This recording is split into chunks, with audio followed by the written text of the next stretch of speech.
उन्होंने कहा जी कैप्टन साहब लो फिर जद्दा आ गया जी। हमारे बुजुर्गों ने कोई लतीफ़े नहीं लिखे जी। ये किताब है तज़किरा गौसिया, ये गौस अली शाह साहब रहमतुल्लाह तआला के मलफूज़ात। फरमाते हैं मैं हज करने के लिए गया और मैं बम्बई बंदरगाह से बहरी जहाज़ पे बैठा। कहते इसी तरह जहाज़ बम्बई बंदरगाह से निकला, थोड़ा सा जहाज़ आगे गया होगा तो बाबा जी आ गए और आके मेरे वाले साहब को कहते हैं मौलवी साहब ये तो बताएं जद्दा कब आएगा। तो कहते हैं मेरे वाले साहब मुस्कुरा के कहने लगे बुजुर्गो वो ये तो जहाज़ बम्बई बंदरगाह तो चले आए 11 दिन लगने ने फिर जद्दा आएगा। कहते हैं बाबा जी चले गए, असर पढ़ के फिर आए, वही सवाल मेरे वाले साहब का भी वही जवाब, फिर चले गए, मगरिब पढ़ के फिर आए, फिर वही सवाल। किस दफ़ा मेरे वाले साहब गुस्से में आ गए, कहने लगे बाबा जी गल ना करिए, बार बार ना हो मेरे का, मैं तो 11 दिन तो पहले ले आ नहीं सकता, जो तुम ले आ सकते हो तो ले आओ। कहते हैं वो बाबा जी मेरे वाले साहब को कहते हैं फिर सबसे पहले कौन सी बंदरगाह आएगी। कहते मेरे वाले साहब ने कहा मुखा, फिर कौन सी आएगी हुदैदा, फिर कौन सी आएगी अदन, फिर कौन सी आएगी। मेरे वाले साहब ने कहा जद्दा। तो बाबा जी कहते हैं देखो जद्दा आ गया जी। तज़किरा गौसिया, हमारे बुजुर्गों ने कोई लतीफ़े नहीं लिखे जी।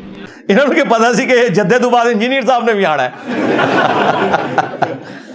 यलमलम एक जगह आती है जो जद्दे से बहुत पहले आती है, इवन जहाज के पायलट को भी पता है। आप उम्र के लिए जाए वो अनाउंसमेंट करते हैं कि यलमलम आने वाला है, अगर किसी ने एहराम नहीं बांधा हुआ या एहराम बांधे अभी तक नियत नहीं की तो नियत कर ले, क्योंकि उसके बाद तो दम वाजिब हो जाएगा। इनके बाबे ने डायरेक्ट जद्दे पहुंचा दिया जहाज।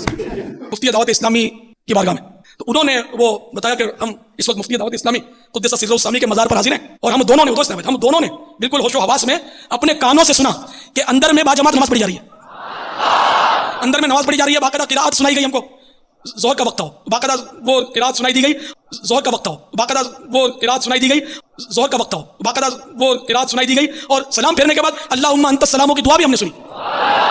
अंदाजा करो, और नीचे लोग सुभान अल्लाह पढ़ रहे हैं, इससे आप अंदाजा लगाएं कि इनके ऑडियंस कितना अपना दिमाग इस्तेमाल करते हैं। जोर की नमाज में तो किरात ऊंची होती नहीं है, कहानी है, कोई आवाज नहीं सी आ रही कब्र के अंदर से या बाहर से, ऐसे नहीं होता मेरे भाई। साहब इकराम का स्टेटस मैं आपको बताऊं, के लिए हुआ इंडिया में एक मौलवी इनका कादरी तकरीर कर रहा था, बड़ा उछल कूदा था, उसकी शलवार उतर गई। वो आपने वीडियो देखी हुई है ना?